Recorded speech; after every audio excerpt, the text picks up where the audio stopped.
Story of a man who says he's more than willing to donate part of his liver to a family member who needs it. But he may be facing roadblocks because he is gay. While many may be aware of restrictions faced by gay men when it comes to donating blood, less known are similar restrictions that pertain to organ donation. Here's CTV's Nick Moore.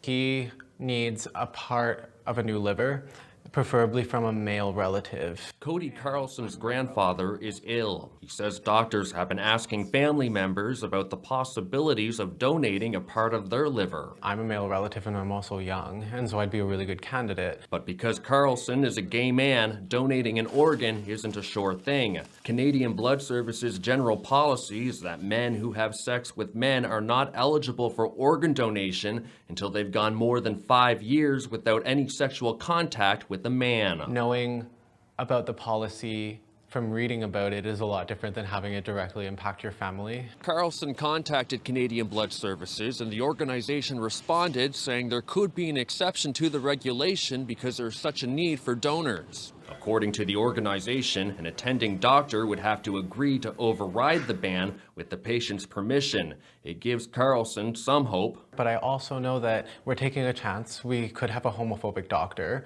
It's not guaranteed that they won't deny us, and they have grounds to deny us because I've had sex with men in the last 5 years.